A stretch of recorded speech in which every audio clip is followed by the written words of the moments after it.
Welcome to Every Nation Church Gateway. This is the Gateway Evening with your CEO, Pastor Paul Singh. Let's welcome our host for the night. A round of applause, ladies and gentlemen.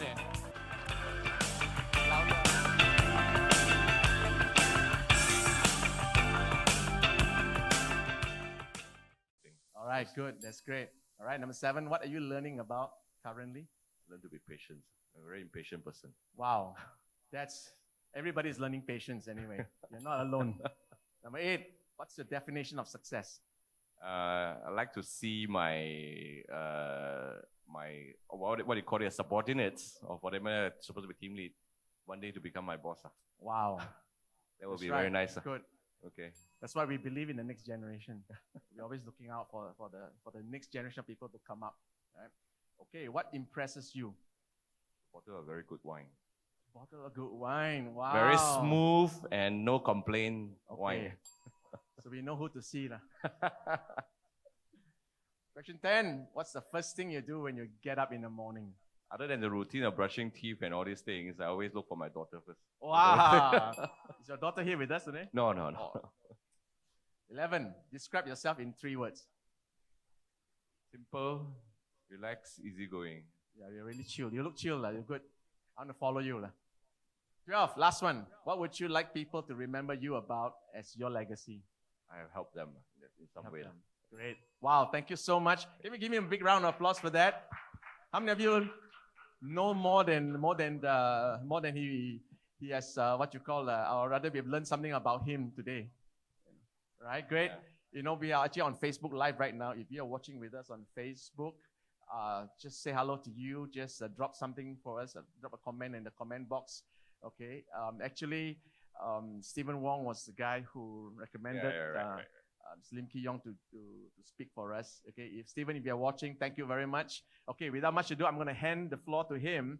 I understand he's got lots of stories to tell us. Okay. All right. So be excited, and I'll give the floor to him right now, and I'll come back and see you later. Okay. Thank you. Thank you.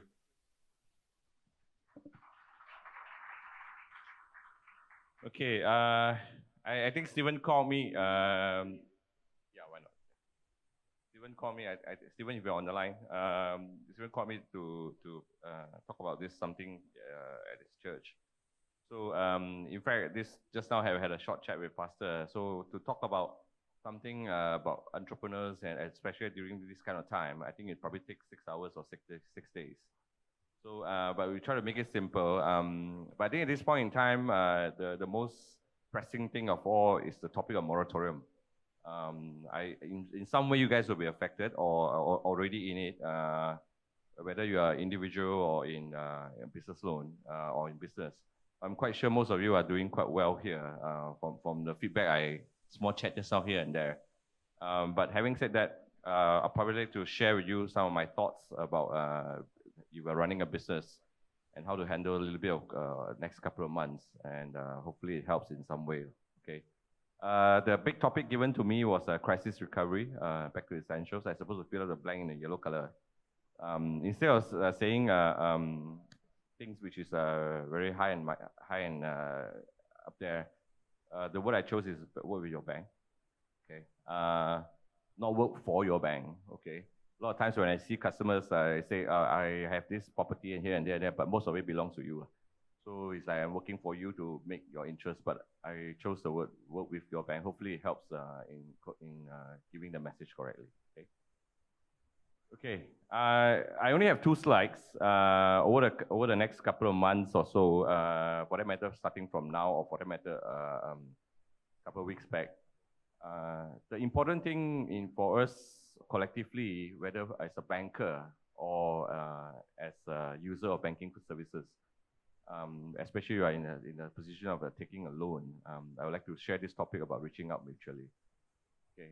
It's not been easy. Oftentimes, especially over the last couple of months, this moratorium picture come into place. We have our share of difficulty from the banker's point of view to reach out to customers, to ask them to actually have the habit, or at least make some advance payment here and there, so that you don't get yourself into a difficult position come October. So that part of reaching out is part and parcel of the work. But unfortunately, I could probably say easily 30 to 40% of the customers are not very reciprocal in that sense. So I list down 4 important points, I think very relevant over the next couple of months. When you say moratorium 6 months, time flies. It's almost going to end. Okay, in another 1.5 month time, all will be gone. Okay, so let's see whether this couple of points help in terms of how you manage business, not just business, even individually. It really is important. Okay, first and foremost, we fully understand from a banking perspective, not just us, I think central bank, as well as the prime ministers, as well as finance department, all these things, finance ministry. What is important, the message given to the bankers or to the banks, or which you should know as well, is the word accommodative. Okay.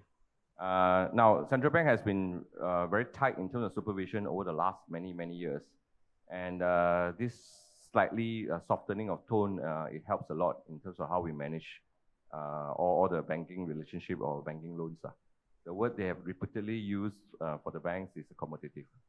Okay, so we do understand, given the current time, I must say that this is the most difficult crisis of all times, or at least for those people who have still seen it before.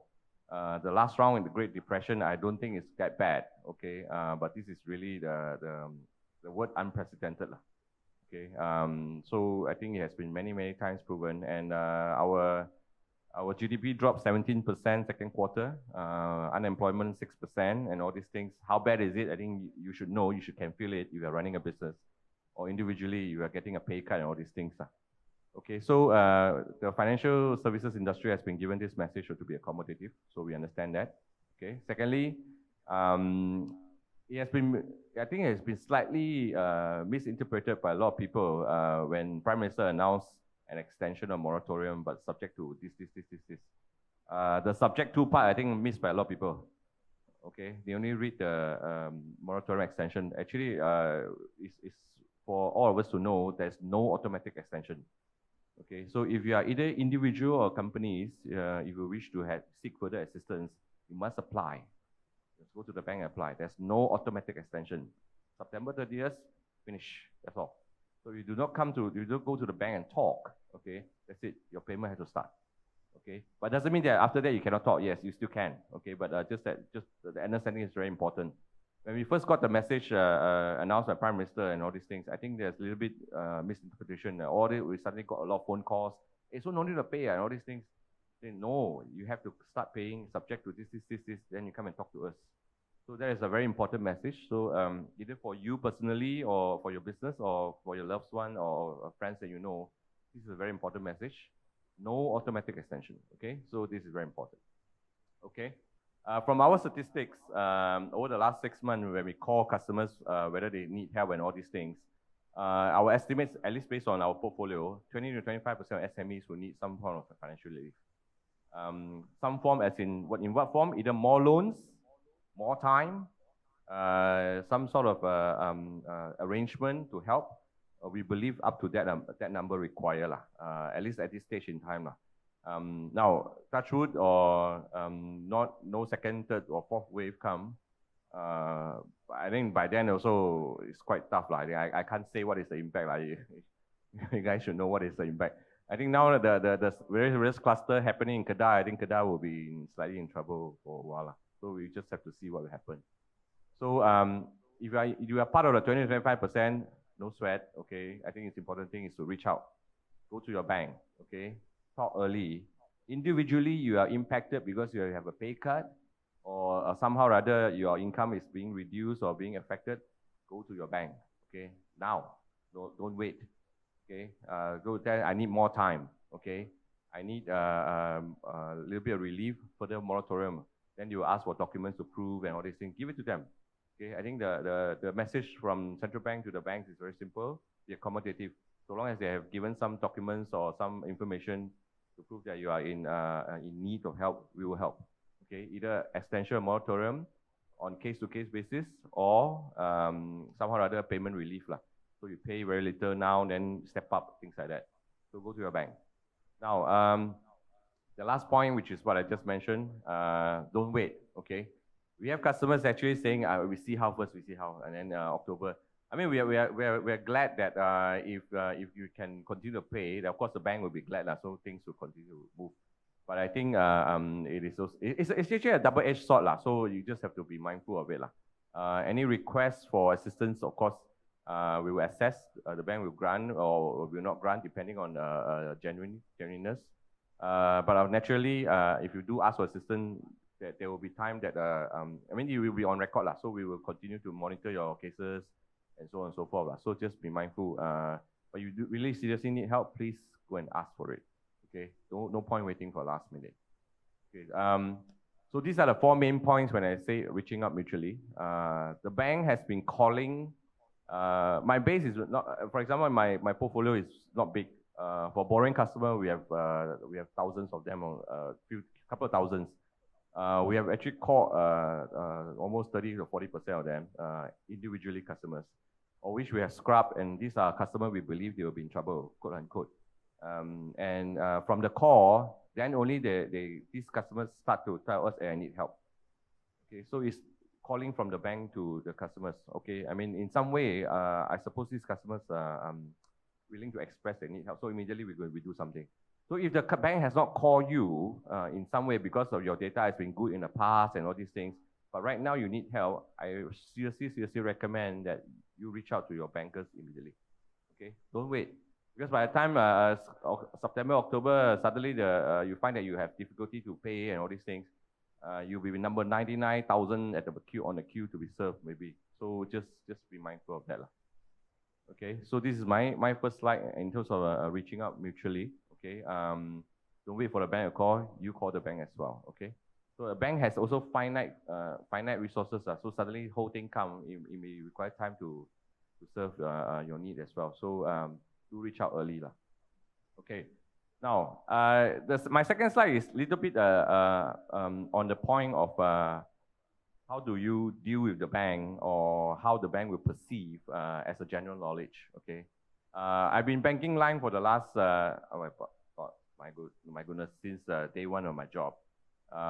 Even before I left school, I already wrote in for a job, and they gave me the offer, so I took it up. So since day one, it's a banker already.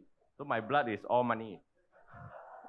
Unfortunately, it's not mine. Okay, I count billions, but it's not mine. Okay, so glad to help the economy grow and all these things. So, but my second slide intend to tidy up a little bit of information so that all of us can understand how challenging is dealing with banker, or how banker feel is also an issue, or how we can help out each other mutually. If you notice the top, okay, banks and consumers is a love-hate relationship. Okay, I have met just 2 bankers today because they come and serve my personal financial need. Okay, but before they come, it's like 2-3 meetings ago, I give them a piece of my mind, wallop them and all these things because they made some mistake here and there. So banker also hate bankers. Okay, in some way. It's a love-hate relationship, we all understand. What does it mean? I mean, you know best than me. Sometimes you call banks, bank don't answer. Bank call you, you don't answer, this kind of thing.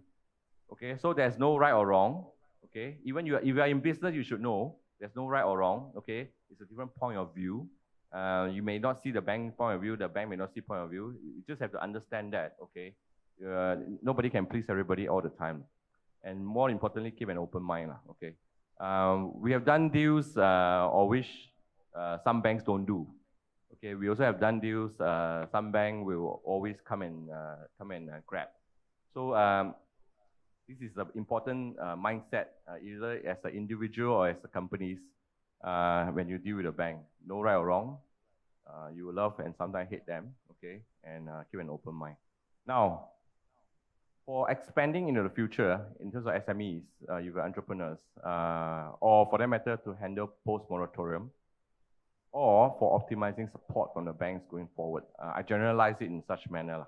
Okay, so effectively, you are still very young. I see a lot of young people here, really young. Okay, you have to learn collectively how to deal with bankers. Now, one day, you may not even need a bank. We do not know. Okay, the digital wallet coming up and a lot of digital stuff, which outside the bank can be done. But eventually, it's still a financial system you're dealing with.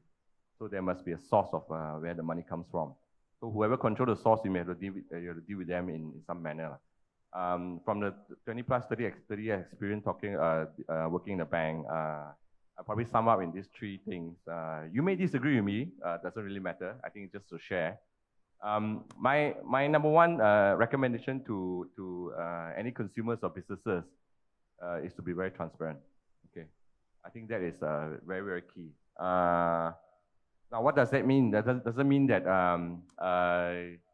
your secret has to be told and all these things. No, okay. We are talking about financial stuff, lah. Okay, disclose very clearly your financial position. Oftentimes, some customers go to a bank asking for loans and all these things, but expect it to be approved based on certain information he or she provided without telling the full story. Now, I deem myself as a decently experienced banker. So certain time when we see the books and all these things, the story is incomplete. We can tell, okay. Then somehow or other, if it's not forthcoming, we will just decline a loan. Then you probably at the back you yell at the banker, then you become hit them, all these things okay. So it will happen. So be very transparent about it. One good example okay. You may have, say, $1 million, a house worth $1 million, okay. So you give it to the bank, say, I need 300,000. The bank will probably say, for what purpose? There's a common answer to a slightly older generation. I got assets, so what's the problem? You just give it to me. I want to do whatever you want with the money. Okay. Unfortunately, under the new accounting rules, that is no longer possible. We must know what is the purpose. Okay. So you were telling me for general investment, typically some banks may still accept. Okay. Some banks may not. For what kind of investment? They're going to buy guns, buy gold, or finance a terrorist. Okay. These are things sometimes we just have to understand. Yeah. Whichever way. So that kind of tension is important. So be transparent. Disclose exactly what is your intention. So it is important for the banks to be very clear. Under the any anti-money laundering law and all these things, if this is not clear, it's very challenging. I just perhaps quote you another example. We have customers who actually refuse to give us the financials because they say my payment has been prompt over the last 12 months. I just continue paying. Why should I update you my financials? My answer, unfortunately, under the new understanding of the accounting rules, we do not know where's the money coming from. Okay, so you may say your business is doing, I don't know, because you never give us the financial. Okay, the financial, of course, had to be audited and all these things. So it becomes a quote unquote a suspicious transaction. Okay, so you may find it silly, but my factory is running. I don't know. I don't know. So for us to do a proper reporting as a banking institution, we've got to have financials. Okay. Somehow or other, so we have customer who can. Another example, we have customer who can report financial losses for the last 10 years, but still paying promptly. Okay. So something is not right. So where's your money from? Okay. By paying you promptly, so what's the problem? Okay, if you don't want to tell us, I have to file STR. We call it suspicious transaction. That is being filed to Bank Negara. Whether Bank Negara want to take action is up to them. Okay, so at the back, all these are happening. So just to understand it. So be very transparent. Okay, it's no small thing now. MACC love to come in now. Okay, the second bullet is equally key. To me, is the keyest of all. Okay, must be contactable. When you may find this silly or what is this all about? You see, oftentimes when we call customer, you will switch off the phone. Okay, you will say they're busy. I call back and I never call back. Okay, means to the banker means something is wrong. Okay, something is wrong. Then action will be taken. We will send people call inspectors. We will send people call asset quality people. We will send internal audit. Somehow or other, you see a lot of people outside taking pictures and all these things, see how activities are going on and all these things. Okay, maybe there's seriously something wrong. It's not being told to us because we really don't know. Okay, because we don't read mind. So that's important. Contactable with ease. You can't pick up a call, just leave a message, I'll call you back, all these things. Now, you may say similarly, I also can't get the banker. Okay? Yes, I think it is true. I think that is the bank's fault. Then you may file a complaint in some way, the service is bad, never call me back and all these things. There's already a route for you to do so. But especially if you are taking loans, you must be contactable with ease. You are not contactable, ensure that the bank know why. Okay, if it's not contactable, something is wrong. So action will be taken. Okay, so just to highlight to you the criticality of this point. Okay. Second, when you deal with bankers or financial institution in general, always seek options. Okay. Now, just like any consumers, you go and compare prices and all these things. Okay. But you do that as well. Okay. Compare with other bankers or compare with other offers. Discuss options. Okay. Now, you may have certain ideas in mind. In my line of work, when we deal with business entities, the customer will have something in mind. Then when we come and talk to us, we counter propose, hey, why do you do this? The matter is not because we want them to do it differently. We just give you an option. Okay, so you just think about it. No right or wrong, but at the end of the day, at least easily half a customer will take our options because we give them a different way of thinking things. So of course, you have to deal with senior bankers with experience and give you the right advice. Okay, so always discuss option. And the second bullet, get qualified feedback from qualified parties. I was told there's a HR specialist here, there are accountants here and all these things. Okay, we can't tell you exactly all the details or how to do things in your business. Do go and ask for it. An example I'd like to quote as well. We have a customers who actually have lots of companies that he's running, and effectively, when you own so many companies, when this company not enough money, he will take the money from the other company to cover this one, then take one cover this one. Then we ask him, why you do like that? It's my company, ma. My money, I want to do. But to the banks, tak boleh ini macam. So you're moving money. This to us is called leakage. Okay, so the whole loan will be called back. So because you don't have the proper financial discipline, I cannot answer to my auditor. I cannot answer to my management. I cannot answer to the central bank. How do you manage this account? Why you allow him to take the? Not that we allow him. Somehow the owners did it. Okay, I mean to young people like you all who like to start business eventually, be very clear the which company, which money to which. Okay, if you want to advance the money as such, make the accounting very clear. Some other this customer is just take here, put here, take here, put here, take here. At the end of the day, say, where's your money? Okay, so that is a challenge. Okay, so seek options, get opinion. Okay, we already advise that cannot be done. We leave it to the customer. At the end of the day, if you can't comply with what the conditions we set down, they will exit you in some way. So no point doing the necessary this kind of movement which is not proper. Okay. Thirdly, go for win-win. Okay. Yes, I think the bank is in the business to make money. You are also in the business to make money. Okay. So let's everybody make some lah. Okay. So I totally agree with you. You want BLR minus 2.5, all these things. Don't ask for BLR minus 3 because in that case you're taking my blood. Okay, it's not possible. All right. So compromise. Dealing with banks always compromise. Well, suddenly if the bank give you an offer which is irresistible, okay, meaning to say they can afford that kind of offer. Also effectively mean another bank may even can also afford. Okay, so it's for you to compare. Right? So compromise, if you feel that it's a good offer, take it. All right? So that is something you need to understand. And the last bullet point, a simple word. I mean, this is just basic human principle. Demonstrate commitment. Okay. Now, we have customers who come to us. I have this proposal. I want to do this. I need this much of money.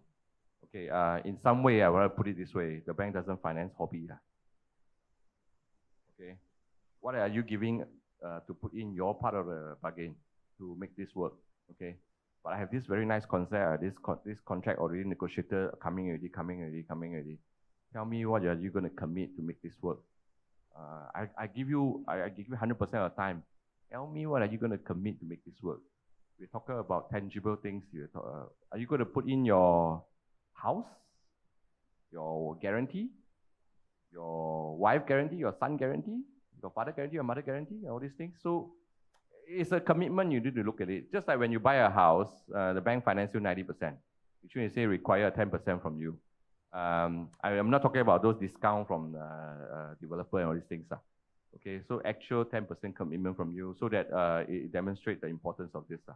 So it is just a basic principle anyone who do business will require. Just like when you're taking an order, you're doing business, you want deposits. Okay, 20%, 10%, 5%, up to you. I mean, depending on your business policy.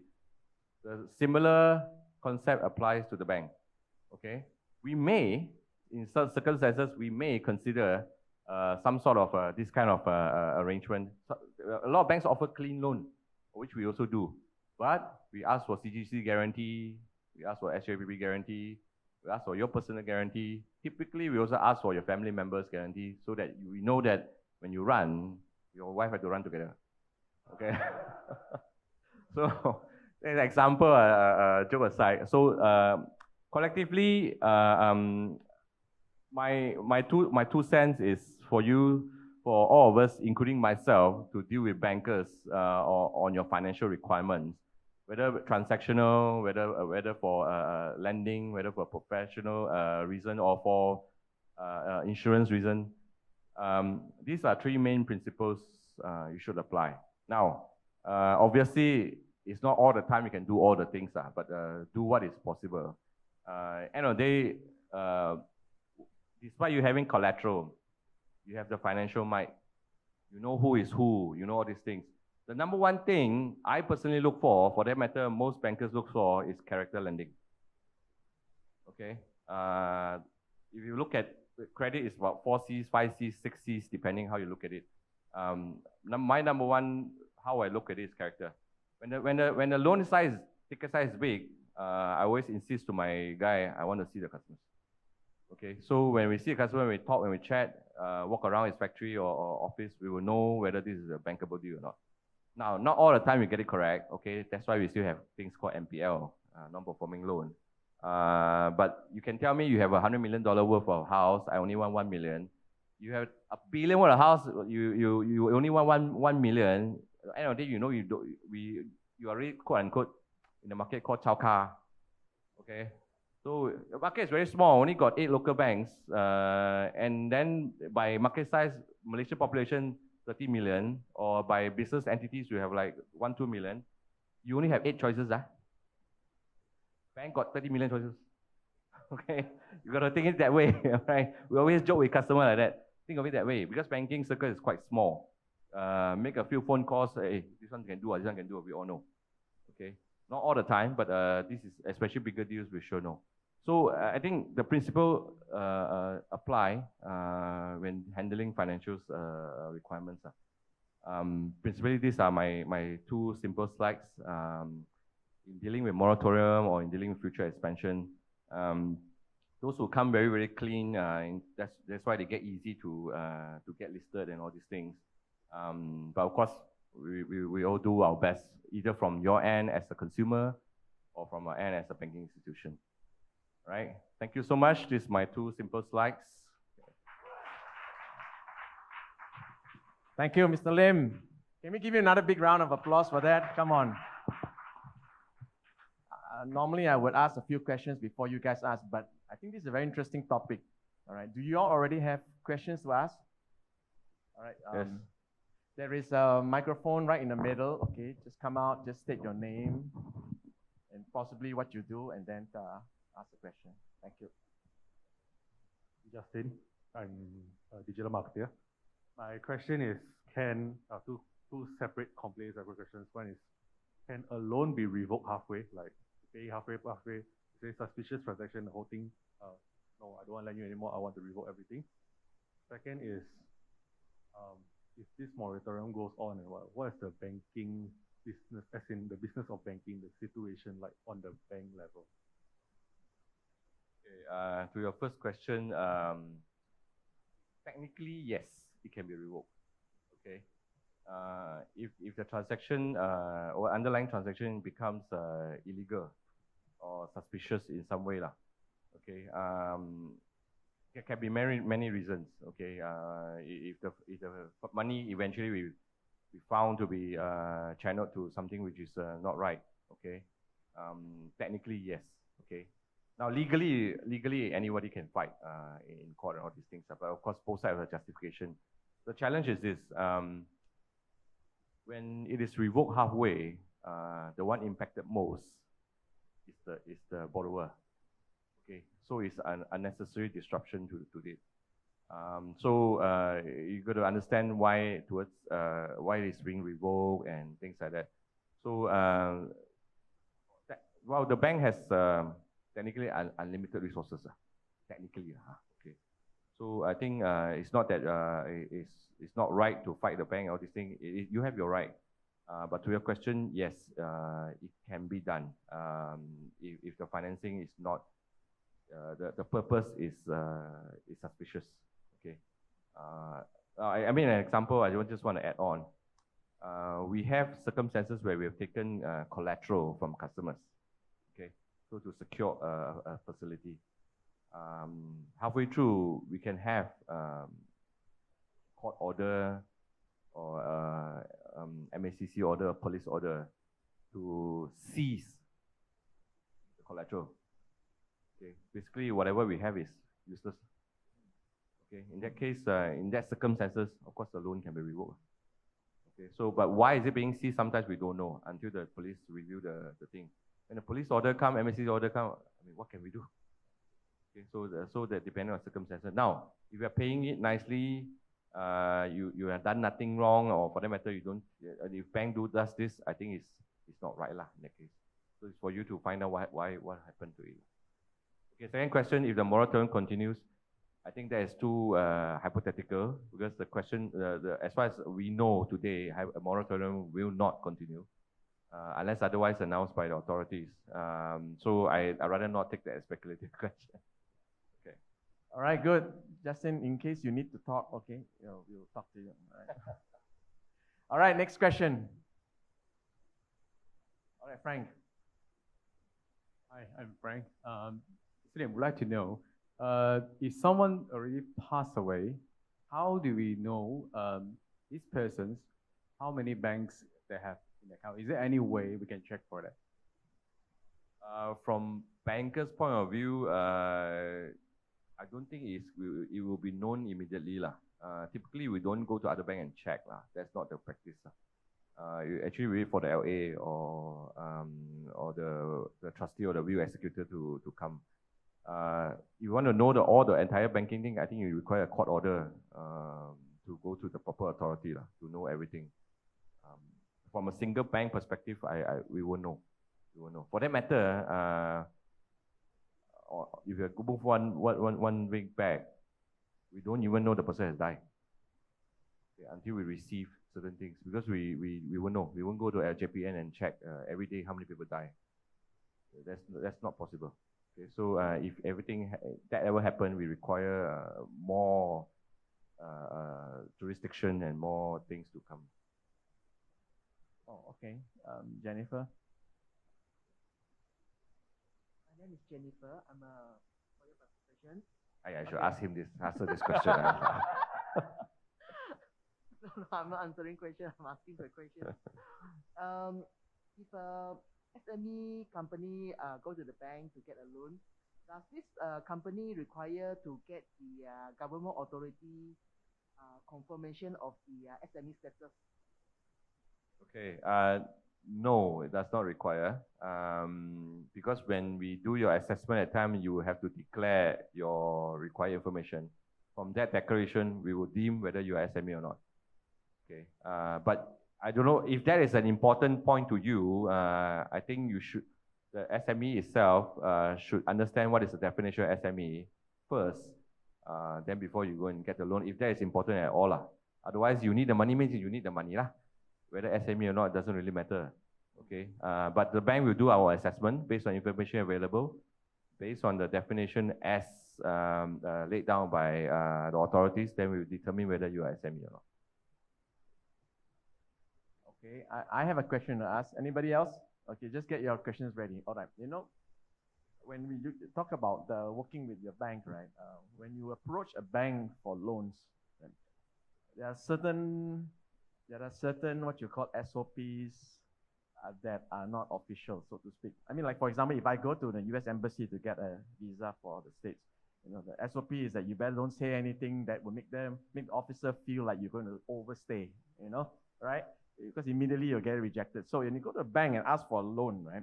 What is the SOP? Things that you should not say, things that you should not, Then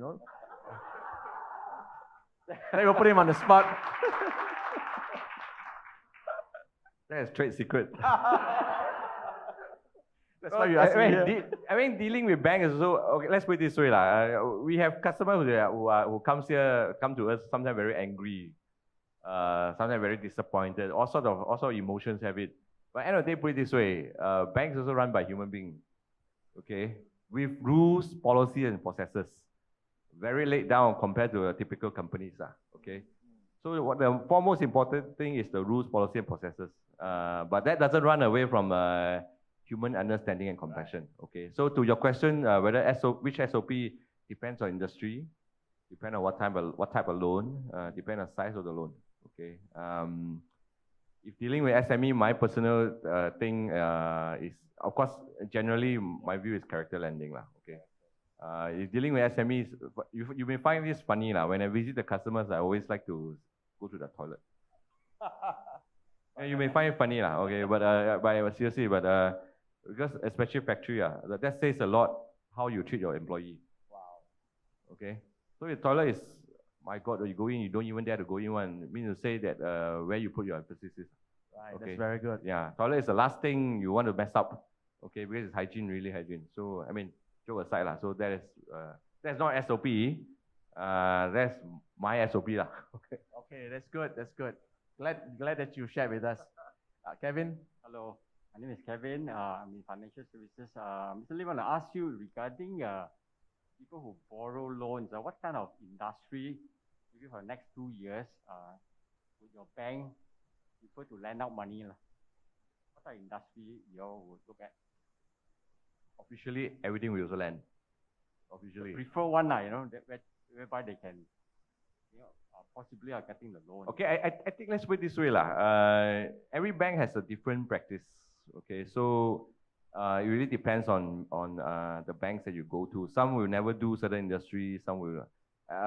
For us, we are generally open to most. Okay, but why don't I put it the other way around, Okay, it's easier to get loan if you have certain things in mind, Okay. Some banks have specialization, I don't doubt that. In my view, for example, you offer a collateral that cannot be bolted on the floor, we will not lend. Okay, we do not finance satellite. Okay. Drones. No, for example. But some banks do, because it's their specialty. It's okay. Okay, but in this case, it's as such. In my case, it's such. Then, of course, there are other things, certain things which is purpose-built. It may not be suitable for all banks. For example, we will never finance a nuclear power plant. Okay, for example. Okay, so this is extreme example. Okay, so if you're running a generally acceptable business, which I call it MTS, manufacturing, trading, and services, most banks will be okay. Okay, so challenging one, probably mining. These are a little bit challenging. If you're dealing with foreign bank, the ESG issue will come out, which is logging. So among them, you have to see which bank you deal with. So there's no right or wrong. In the banking industry, we will serve all needs, but policy may differ from bank to bank. All right, good. Anyone else?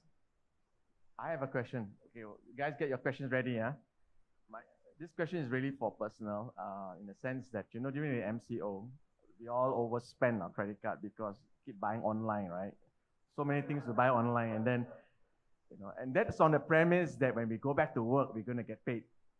But the problem is that after the MCO, a lot of people find that either their salary got cut or some of them lose their job. So now they have a huge credit card debt. What do you propose they should do with that? Okay, under the central bank moratorium rules, you can convert that into a term loan. of certain number of years at a fixed interest rate. Hence my point, you should go early. Okay, go now, convert it.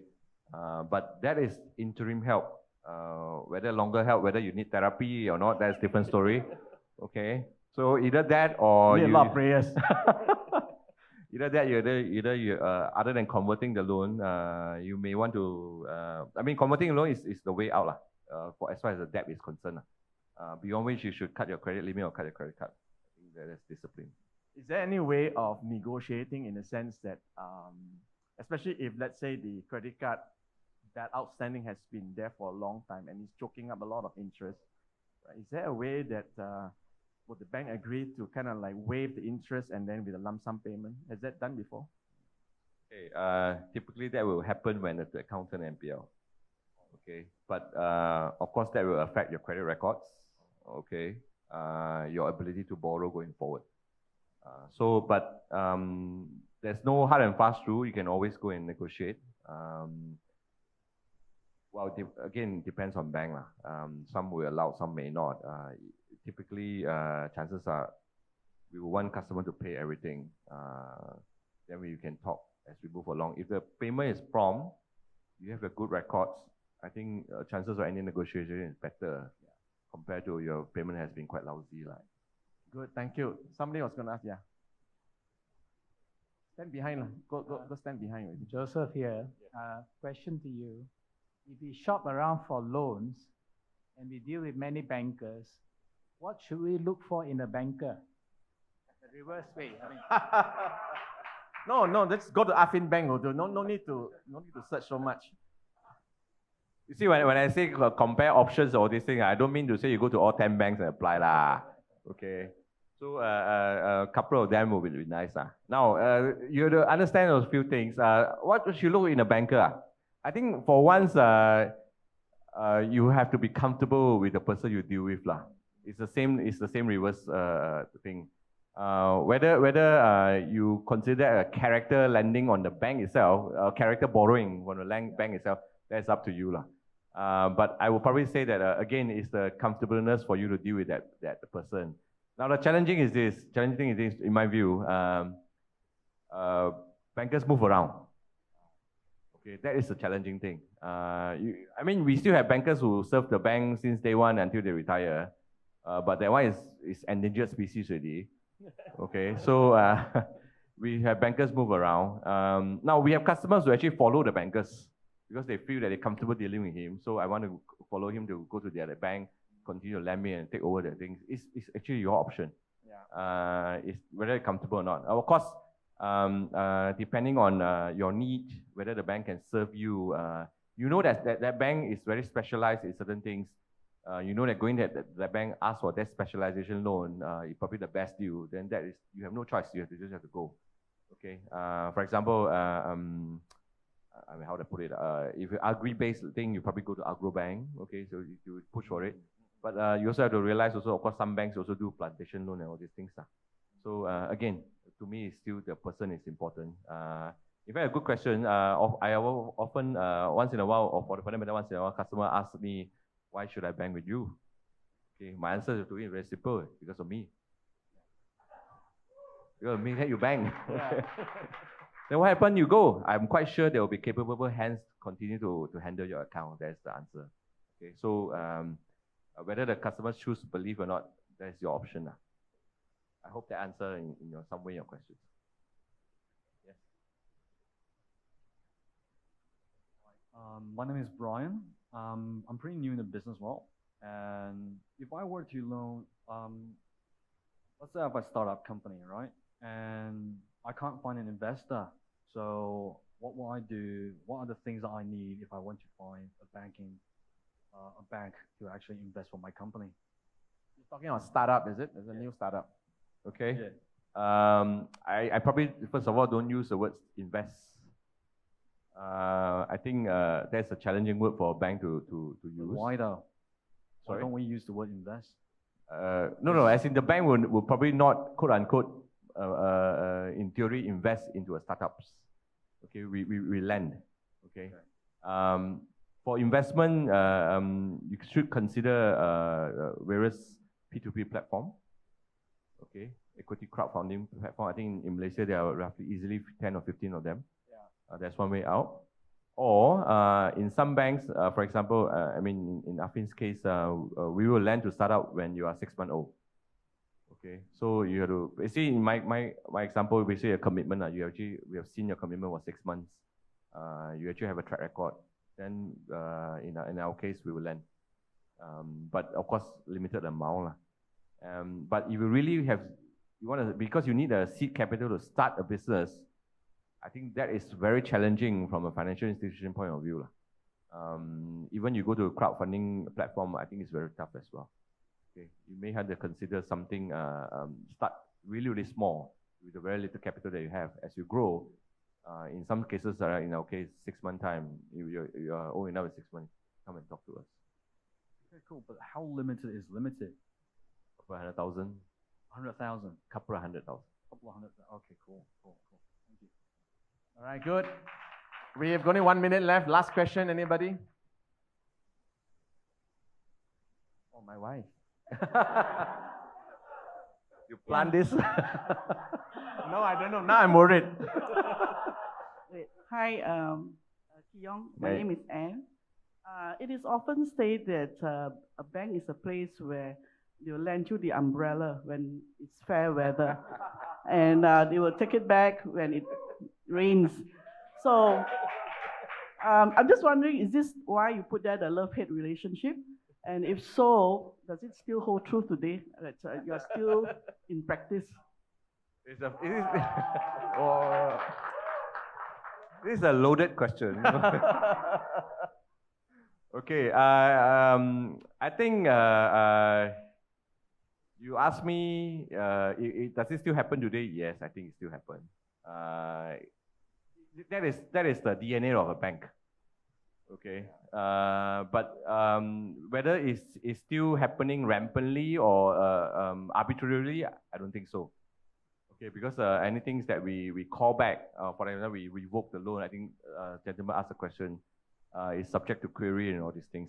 So now, in the COVID situation, especially when the central bank has requested the bankers to be more accommodative, I think chances of this happening is unlikely. Okay, unless it's really, really difficult situation or not so favorable situation. Yes, to the question, that's where Lovehate is. Okay. Now, when I say love, meaning to say we have also a lot of small companies from very small, the bank support, all the way they go listing. I think they love the bank. Okay, they married the bank, I think. Okay, but the hate thing also come when I go listed already. When I want this, they don't give. Then I hate the bank. So that's where it comes. It will never end. I mean, same how we sometimes. While we say that we love our kids and family, sometimes quote unquote we are small little hate because they're so naughty. Yeah, true. But towards the end, we still love. Same thing, bankers, we are here to make money. You are here to make money. So I think if the deal is doable, why not? Okay. Again, I want to stress this point. If the character is good, there's no reason for this kind of umbrella to be taken away. Yeah. That's good. That's a great insight. Character is really very important. Integrity. Thank you. Thank you very much. So can we give you a big round of applause? Come on. And good. Thank you. Thank you so much. All right. So I'm going to invite Andrea to come back up. Thank you, Mr. Lim. Yeah. Sorry, I need to leave early. I need to go back. Should we invite him to come back again? Yeah. Yes, well, hopefully it helps next time. I give a better topic then. Yeah, we talked about this earlier, that possibly he can talk about opportunities, right? Yeah, all right, great. All right, good. Thank you. All right, that's great. Okay, thank you so much. Okay, first of all, did you learn practical tips how to actually get your loans approved now? Yes, okay. I think the best thing that I can echo is that don't treat your company like a piggy bank. Number one rule. Because I think this is something a lot of startups also end up failing to do, especially when you're a startup phase. You think it's your piggy bank, it's your own personal account. That's one thing which I believe will cause a lot of problems in the long run. Okay, so that's just something I've learned so far because I started a business. I had the piggy bank, I made a mistake. So my mistake,